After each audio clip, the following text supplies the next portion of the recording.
Welcome. Today we're taking a deep dive into something quite insidious, psychological manipulation. Yes, it's a topic that affects so many people, often silently. We'll be looking at its more subtle forms, particularly gaslighting. And the harm it causes, right?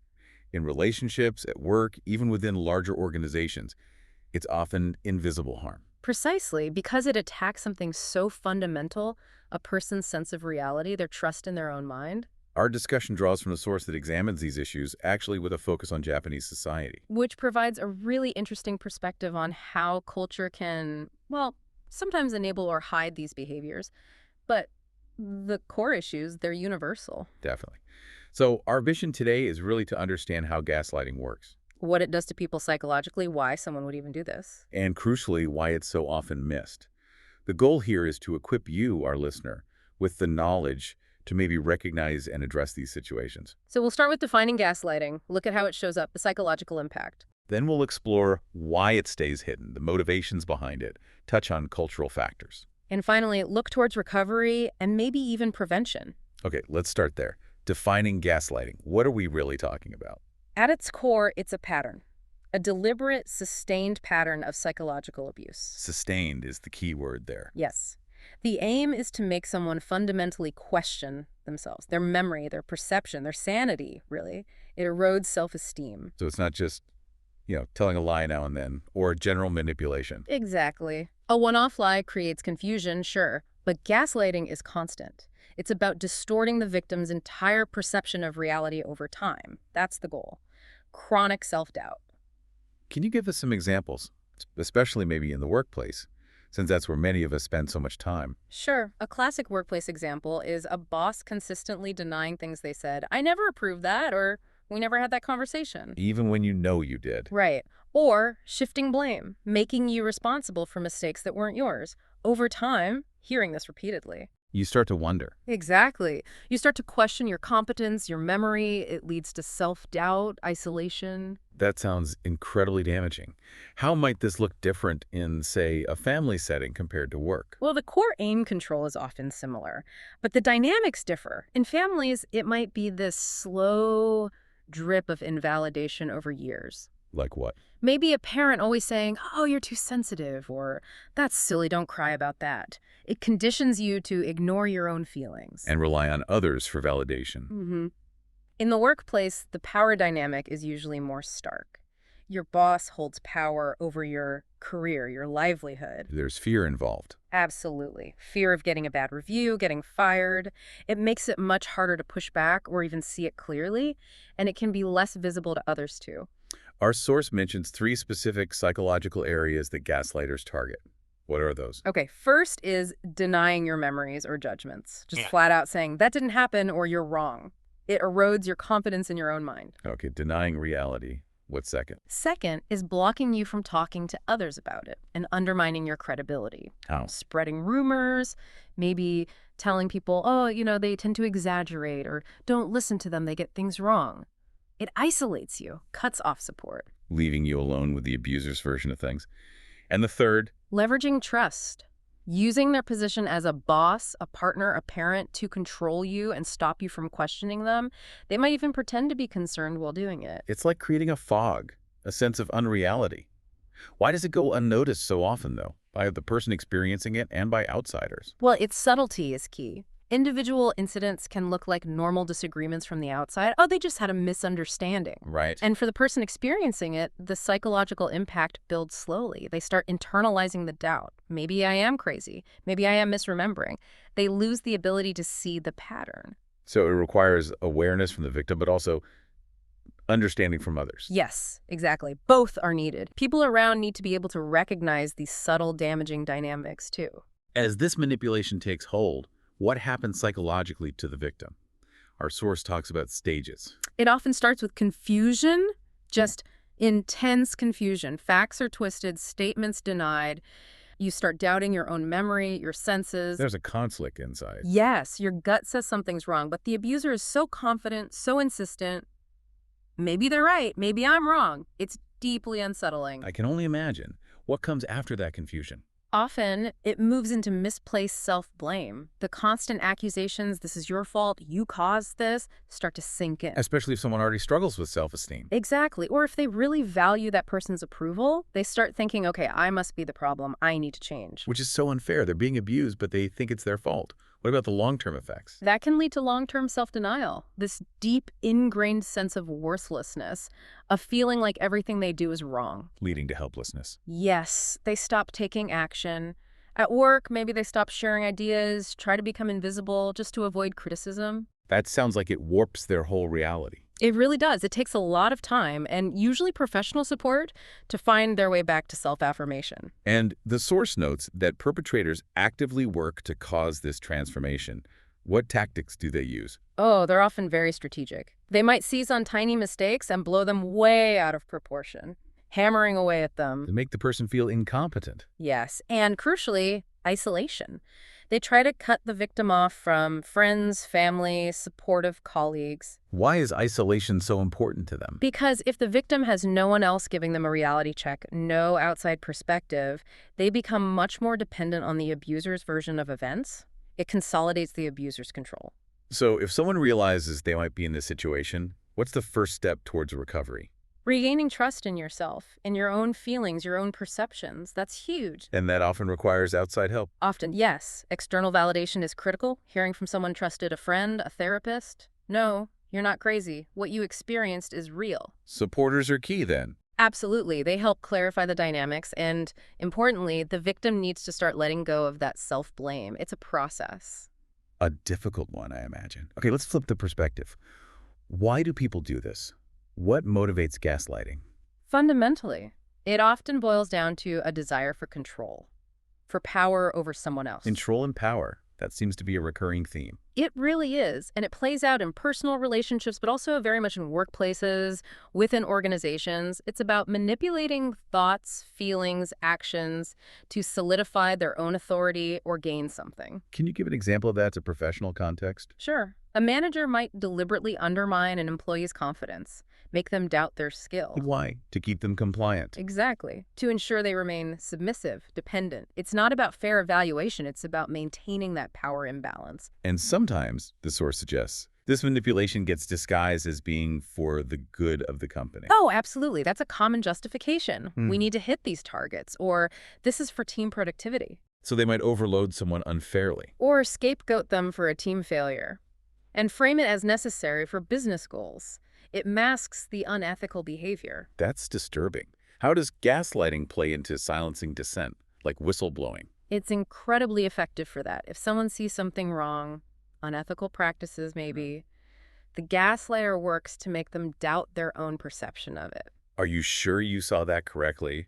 Maybe you're misunderstanding the situation. Precisely. Or you're being too sensitive about this. It plants seeds of doubt, makes them hesitant to speak up, neutralizes the threat. Our source also hints that maybe the perpetrators themselves have insecurities. That's often part of it. They might be dealing with deep anxieties, feelings of inadequacy, fear of being exposed. So controlling others is a defense mechanism. In a way, yes. It helps them maintain a facade of competence, of being in control. It shores up their own shaky sense of self, perhaps, suppresses criticism. And in really competitive workplaces, does that pressure make things worse? It certainly can. When results are everything, and success is narrowly defined, the pressure mounts. Ethical lines can get blurred. People might feel justified in using manipulative tactics to get ahead. Unfortunately, yes. If hitting the numbers is all that matters, the human cost gets ignored.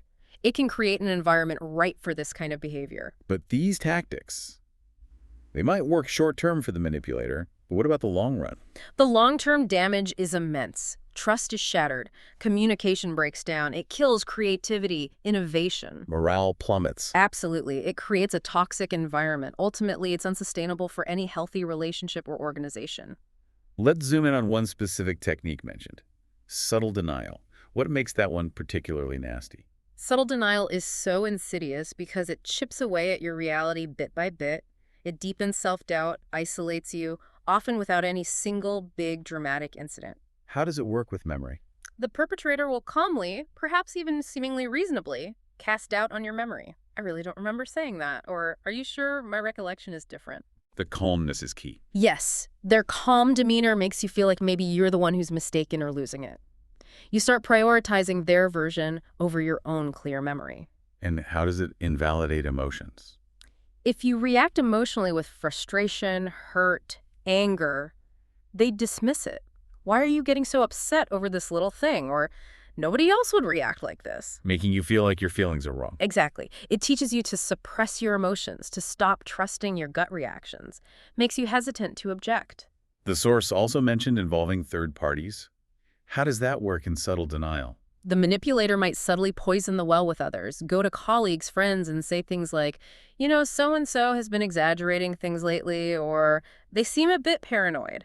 So if the victim tries to get support, People are already primed not to believe them. It isolates the victim further, reinforces the gaslighter's narrative, makes the victim feel trapped. it sounds like the subtlety is the real weapon here. Each instance seems small, deniable. That's precisely it. Because it's not one big blow-up, the victim often blames themselves.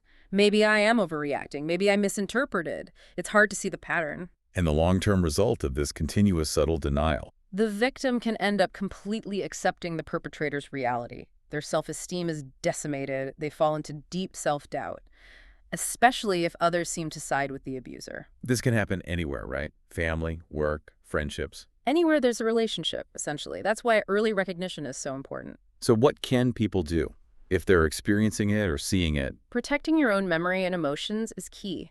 Writing things down can help counter memory manipulation, communicating clearly with trusted third parties, And for those third parties? recognizing the signs, offering validation, not judgment, creating environments where people feel safe sharing their perceptions. Seeking professional help is often vital, too. Now, our source brings in cultural factors, particularly looking at Japanese society. How can culture influence these dynamics? We'll take collectivism, the focus on the group over the individual. While it has strength, it can sometimes make it easier to pressure someone for the good of the group. And others might hesitate to step in. Right. To avoid disrupting harmony, colleagues or family might look the other way, even if they suspect something's wrong. The idea of a shame-based culture also comes up. How does that fit in? The fear of bringing shame on oneself or one's family or group can be a powerful silencer. People might endure abuse rather than make problems public. So someone experiencing gaslighting at home might never tell anyone. Potentially. Because of the shame associated with airing private family issues, it keeps the pain hidden, internalized. What about labeling people who speak out as disruptors? In cultures valuing conformity, someone protesting mistreatment can easily be painted as a troublemaker or not a team player. And the perpetrator can use that. Absolutely. They portray the victim as the problem, undermining their credibility and support. The fear of being ostracized keeps people quiet. So these factors, collectivism, shame, harmony, can unintentionally mask gaslighting. Yes, they can create an environment where the abuse is harder to see, harder to name, and maybe even implicitly accepted. It makes it tougher for victims to speak out and get help. What's needed to counter that within such a context? Education that values individual perspectives and emotions is crucial. Creating safe spaces, confidential support systems, where people can speak up without fear of shame or being labeled, breaking that silence. Let's talk about recovery. For someone affected by gaslighting, what does that process look like? It really starts with recognition, acknowledging the harm. And often, that needs external validation, as we said. Someone confirming, yes, that was abuse. I know. Psychological counseling is often essential. A good therapist can help rebuild trust in one's own perceptions, correct those distorted beliefs, provide a safe space. And support networks outside the abusive environment. Hugely important. Friends, family, support groups. They offer that objective viewpoint, that reminder it wasn't you who was wrong. They help restore stability. Rebuilding self-esteem must be a major hurdle. How does that happen? It's gradual, often involves small steps, accumulating small successes, rediscovering hobbies, things that bring joy, and building positive relationships with trustworthy people who affirm your value. It sounds like it takes effort from the individual, but also real support from others. Definitely. It's a partnership, in a way. The victim's work, supported by professionals, friends, family, and broader societal awareness helps create an environment where recovery is possible. Our source also mentioned measures taken in other countries. What's happening legally, say, in the UK or US? There's been progress. The UK's 2015 law on controlling or coercive behavior was groundbreaking. It recognized psychological domination, even without physical violence. In the U.S. It varies by state, but some states, like California, explicitly include emotional abuse in domestic violence laws. It provides a legal basis for reporting. Are companies doing anything? Many multinational corporations are. They're implementing policies against harassment, psychological abuse, setting up anonymous reporting systems, offering counseling. And advocacy groups. They must play a big role. A vital role. Groups like Women's Aid in the UK or the National Domestic Violence Hotline in the US raise awareness, support victims, push for change. Is general societal awareness increasing too? It seems to be. Through media, education. Some schools are even teaching communication skills, emotional intelligence, trying to build resilience from a young age. So it's a combination of legal, corporate, and social efforts. Yes, that seems to be the most effective approach. A comprehensive strategy. And these initiatives can offer models for other places, like Japan, to adapt. Speaking of Japan, the source suggests awareness there is still quite low. Why is that? Well, the cultural factors we discussed, reluctance to discuss problems openly, prioritizing the group contribute. Individual experiences might get downplayed. And the legal system isn't really set up for psychological abuse specifically. Not clearly, no. Existing laws focus more on physical harm or explicit threats. It makes legal action for gaslighting very difficult. What about media coverage in Japan? It tends to focus more on physical violence when abuse is covered. The nuances of psychological manipulation like gaslighting often get less attention, leaving the public less informed about it. So it's a mix of cultural norms, legal gaps, and maybe media focus. Pretty much. That combination has kept gaslighting relatively hidden in Japan compared to some other places. What needs to happen to change that? Raising awareness is key through education, advocacy, getting these topics into schools, workplaces. Legal reform is urgently needed, too, to protect victims. And the media. The media could play a huge role in educating the public, showing the different forms abuse can take. Supporting victim organizations is also crucial. It requires effort on multiple levels. This has been incredibly insightful. It really underscores that gaslighting isn't just about occasional lies. It's a systematic destruction of someone's sense of self, their reality. Absolutely. And it's crucial to see how sometimes what looks like someone job hopping or failing to thrive might actually be them being pushed out, undermined by these manipulative dynamics. It's not always a personal failing. That's a powerful point. So as we wrap up, perhaps the thought to leave with you, our listener, is about awareness, being mindful of the subtle power dynamics around us. Yes, paying attention to our own perceptions, but also truly listening to and validating the experiences of others. And maybe thinking about how we can all contribute to building spaces in our relationships, our workplaces, our communities where people feel safe, where their dignity is protected. Where diverse perspectives aren't just tolerated but valued, and where our unique traits are seen as strengths, not weaknesses to be exploited or suppressed.